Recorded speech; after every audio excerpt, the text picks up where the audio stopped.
as we get closer to Metaphor ReFantazio's launch, there's been some other things that have came up that I wanted to discuss in addition to giving you guys the official and full details of our Metaphor ReFantazio Collector's Edition giveaway. But before we get into all that, what's good everyone? OJ here. Welcome back to another video. Please make sure you hit that like button, subscribe if you are someone new, and click that notification bell to get my videos first. And of course, stay tuned because we do have a big Metaphor ReFantazio giveaway. Details are in the link in the description, but if you want me to talk about it, I will talk about it in this video. But on the community page, there is the official post for it, so make sure you check out the community page on our channel. But I will get into more details later in this video. But we have some important information to go over when it comes to Metaphor ReFantazio's localization and some of the controversy that started up here with the game. Now, for those who don't know, when it comes to my own experience so far with it, I've put about 26 hours now into the demo, just really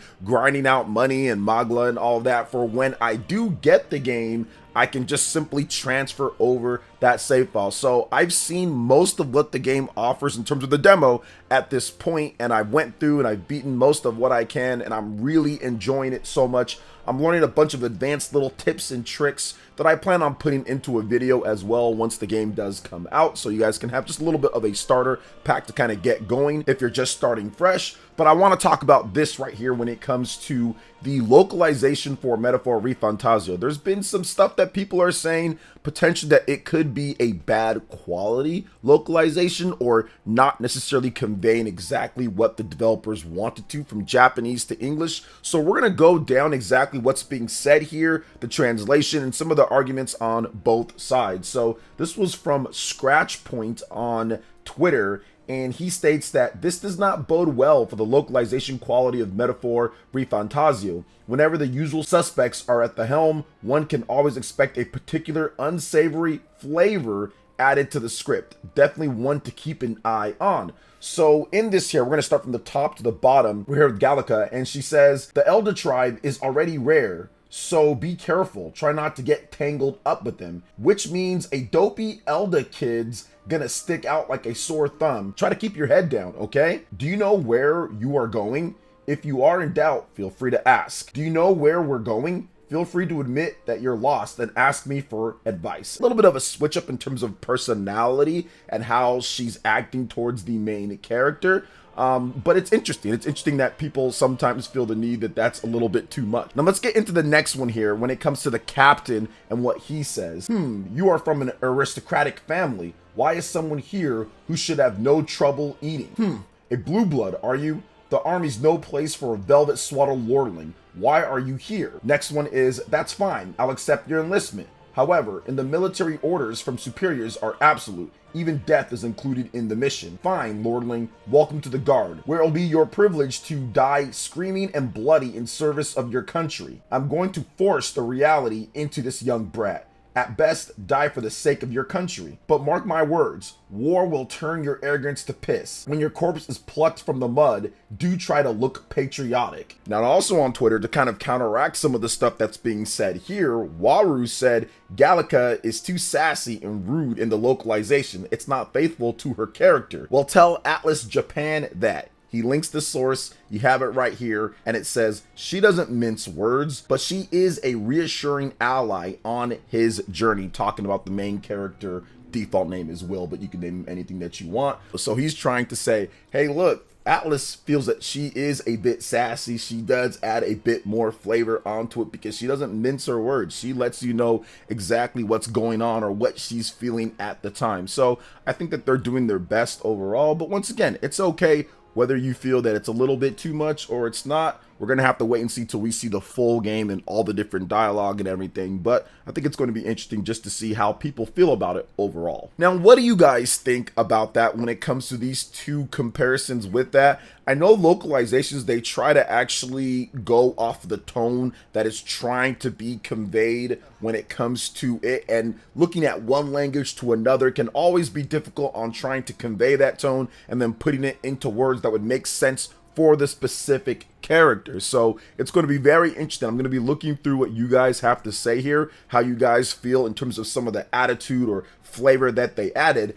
I do think for the captain, though, I think that was pretty good. He is a douchebag slash, crazy follower of Luis, right? So, I mean, this is his attitude. He led those soldiers to their deaths. Like, if you play the demo, you see what happens there. He is a complete monster overall. So that does kind of seem like the type of attitude that somebody would have. So maybe it makes sense for the captain, and maybe the Gallicas maybe not so much in terms of some of the flavor that they add or not. But I do think that some people that are worried about this are kind of just looking at it from the standpoint of, hey, they want the purest form of a translation possible to convey exactly what was being said in Japanese to English, which is tough to do, but that's maybe what people are looking at. This person did translate it, so we got some accurate translations here from who did that. So some people might want one way, some people might want the other way. It's interesting to see exactly what you guys think. You guys can let me know in the comment section below, but I'm super excited to get my hands on the game next week. I think it's going to be a ton of fun. Now let's detail some of the information when it comes to the Metaphor ReFantazio giveaway. Let's get into more about that. So essentially this is going to be a worldwide giveaway. I will be shipping this to anybody in the world, and it's going to be the collector's edition on PlayStation 5. Now I'm very sorry that it can't be like, let's say, Xbox if you have one, and the only reason for that is just because when I purchased them, it was essentially sold out. So I just wanted to get two of the PlayStation 5 versions to secure that, and I think that most people that are watching my channel are probably going to be on PlayStation 5 for this, so that's why I went with that. Sorry to all the Xbox fans that are going to want this on Xbox or get it, so I'm sorry about that, but you can still get yourself a PlayStation 5 version. Even if you don't have a PS5, you can get yourself a PS5 version. Maybe you sell it, maybe you keep it, maybe you'll get a PS5 later down the line. But essentially what you have to do is that you just go to the description of this video and you head to my community page, and on my community page I have a poll up. And it is a poll asking about what your favorite aspect of Metaphor ReFantazio is. I'll be picking one winner on October 10th. So all you have to do is go there, vote on the poll, and then comment down below. Hit the like, comment down below on there, and let me know what your favorite aspect is. Now, right now, as of the time that I'm recording this video, the fantasy setting is winning by nearly 50% of the vote. So I'm going to refresh real quick, and then I'll take a look at it in terms of the updated. So yeah, 46% right now say the fantasy setting is the favorite aspect, 25% say combat, 16% say music, and 13% say characters and presentation. So yeah, I mean, that seems like a pretty good breakdown when it comes down to it. The fantasy setting is something that a lot of people really like. Now listen, we all love Persona, or at least most of us love Persona, but the high school setting was getting kind of old. After Persona 3, Persona 4, Persona 5, and even if you look at it, some of the spin-offs, plus look at SMT5, that was also high school. Not necessarily a high school setting, but it was, you were in high school as well, right? So after all of that, it's good to get something that's more of like a traditional fantasy type of setting with different types of races and tribes and clans and all sorts of interesting things in that type of setting that you would expect from some of the best that's out there. So I'm very excited about this poll, and I'm very excited about the giveaway as well. I cannot wait to get that to one lucky winner overall. Now, when it comes to my own personal opinion, I love the combat system. That to me is like the best aspect of Metaphor ReFantazio. I like the fact that it's a hybrid based system to where you have the action RPG elements of there and you have the turn based. But the big thing about this is that it solves so many issues with RPGs. Hey, you have enemies that are super weak that you can just beat right away in turn-based RPGs. Well, usually you have to go into the battle, load it up, and do everything. In this one, you just knock them out from the map if you're stronger than them. But if you actually want to have like an early strike and stun them and be able to get into the combat, you can do that as well. So it gives you options on how you want to dispatch your foes.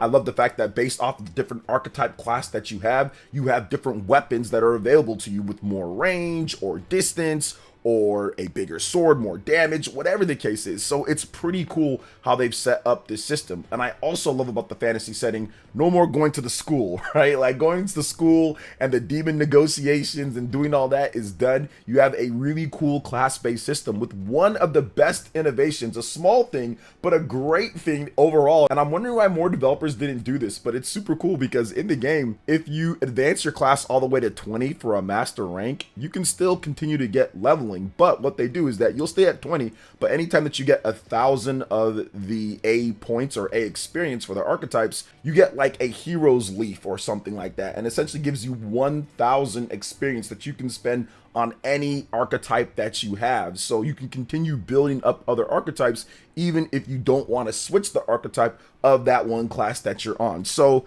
that's something that solves the dilemma in so many RPGs. If you look at like Bravely Default, or if you look at Xenoblade Chronicles, or any of these other class/job based systems, once you max out that level, it's like, oh, well, I'm just wasting experience being on this level. So yeah, maybe I should just switch. But in this one, you can continue being that favorite one that you have. So that is a really good thing that they added, and it's going to make playing the game so much better, because I know that I'm not wasting that experience going to that class. It's going towards getting that 1,000 experience that I can spend on something else. So I really love that aspect about the game. Combat system's awesome, but the fantasy setting is right there too. To me, they're like 1 in 1, right? Or 1 in 1A. The combat plus the fantasy setting and a lot of the things that kind of are annoying in Persona, for me at least, maybe not for everybody, but demon negotiations, some of the high school stuff, and some of the ways that how you spend your time and all of that are really annoying to me. Those have been removed, and I would say upgraded, replaced, or just